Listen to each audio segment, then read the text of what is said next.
Hold your horses. Don't rush into buying an EV right now. The truth about EVs has been exposed, and it's not what you think.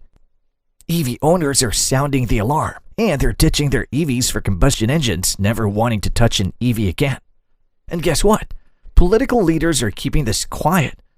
But fear not. I'm here to spill the beans on 4 major issues with EVs that could not only drain your wallet, but also put your life at risk. So pay close attention. Remember when EVs were the hottest trend? Everyone wanted one. Political leaders pushed car makers to churn out more EVs, capitalizing on the craze. Fast forward 3 years and the honeymoon phase is over.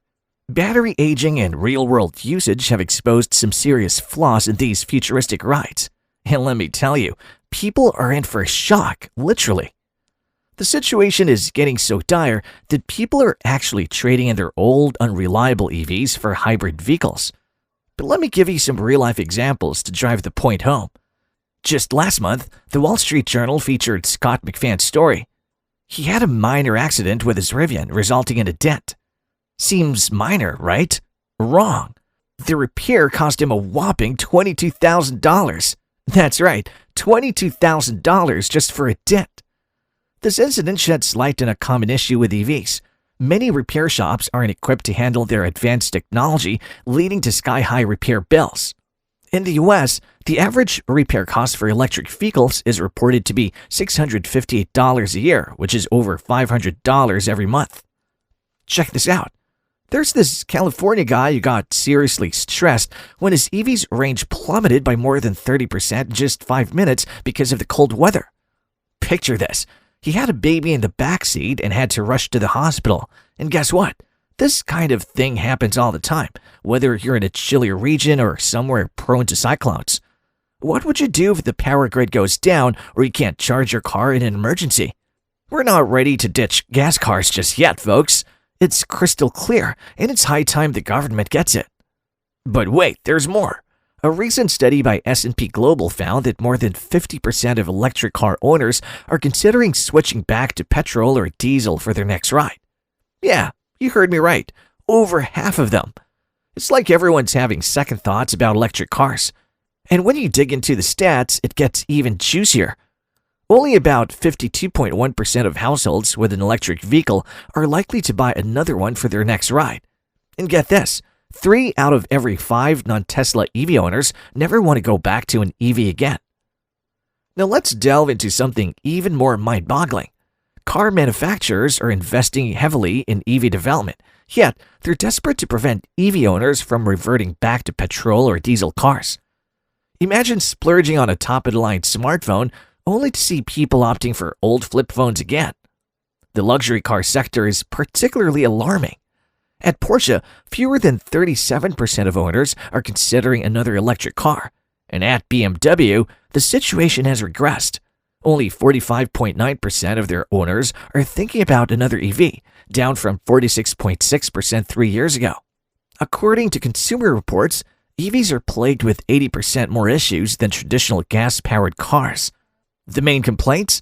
Batteries, charging systems, and poorly fitting body panels and interior parts. It's like buying a shiny new toy and finding out it's already broken. This whole scenario feels like the electric car industry is going through a painful growth phase. They're still trying to iron out the kinks in building these new types of cars. But in the meantime, consumers are getting the short end of the stick. They're worried about the reliability of EVs, not to mention the higher costs, the scarcity of charging stations, and the excruciatingly long charging times. And guess what? Plug-in hybrids, those hybrids of electric and gas power, are facing even more issues than fully electric cars. It's like trying to juggle with one hand tied behind your back. Here's some good news for you all. Those old-school gas-electric hybrids, turns out they're actually more reliable. The common man is much happier dropping $25,000 on a hybrid than splurging $60,000 on an EV. Let me tell you about Michael Korm from New York. He snagged a 2023 Chevy Bolt electric SUV, thinking it would be cool and save him some gas money. But guess what? One chilly day, his car wouldn't shift into drive. He had to restart it like 10 or 12 times before it finally cooperated. And it's not just Chevy.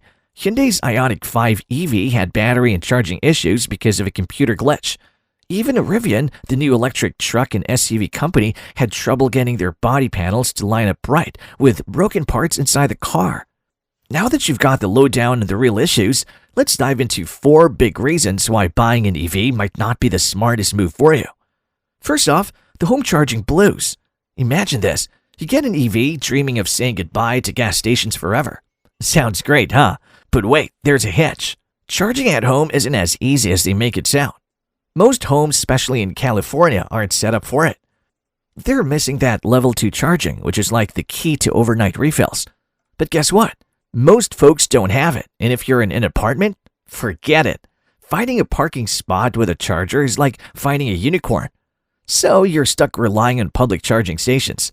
And let me tell you, it's not always smooth sailing. They're either as rare as a 4-leaf clover or constantly on the fritz. Plus, about 40% of them are out of order. The next problem we've got in our hands is the energy crisis issue. Brace yourself for this eye-opener. While we all assume EVs are about saving energy, the truth is they're gobbling up way more electricity at home than anticipated. People were thinking it'd be around 2.9 kilowatts daily, but the real deal? It's more like 7.2 to 8 kilowatts. That's more than double. Your electricity bill might just give you a mini heart attack. And if you're thinking, well, that's still cheaper than my gas car anyway, think again.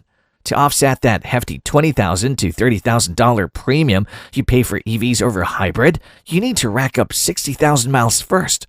Only then will you actually start saving.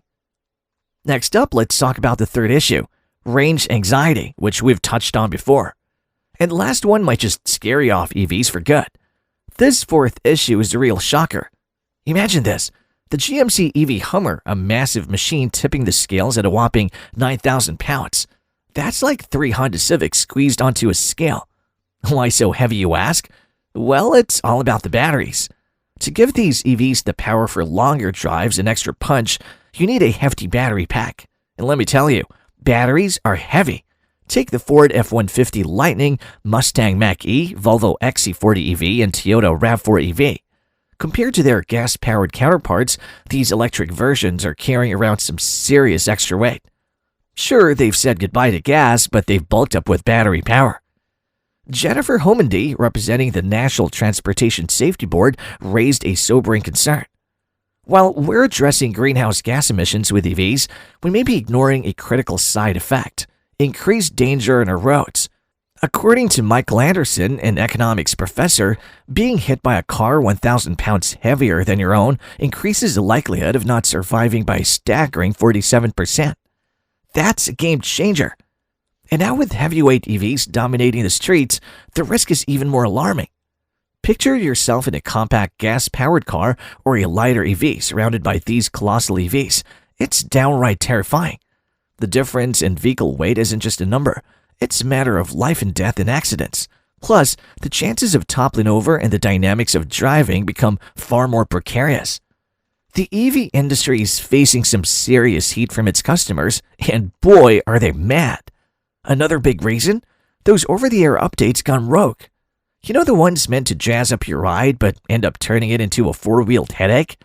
Tesla got a taste of this when an update caused cars to slam on the brakes out of the blue. Talk about a heart-stopping moment. And it's not just them. Other brands have had their fair share of software snafus too. It's like buying a high-tech gadget only to have it glitch out on you. But wait, there's more. Ever tried getting help from an EV manufacturer when your ride goes haywire? Good luck with that. Many drivers are fed up with a lack of support and communication from these companies. From waiting ages for a service appointment to getting the runaround on tech questions, it's a customer service nightmare. And let's face it, with the EV market exploding, some companies are struggling to keep up. That's leaving a lot of folks feeling like they've been left high and dry by the very brands they trusted. In the grand scheme of things, EVs aren't exactly shining bright at the moment. But hey, the electric car market is still on a journey to find its groove. There's a laundry list of issues to address, from the reliability of these cars to the ease of charging them up. It's like we're all part of this wild experiment to see if electric cars are the real deal. And right now, it's a bit of a wild ride with plenty of twists and turns. So, what's your take? Do you think maintaining EVs costs more? Share your thoughts below. Ooh, and by the way, I just dropped a video with some jaw-dropping news that could shake things up in the EV world. Check it out if you're curious about what's next for EVs.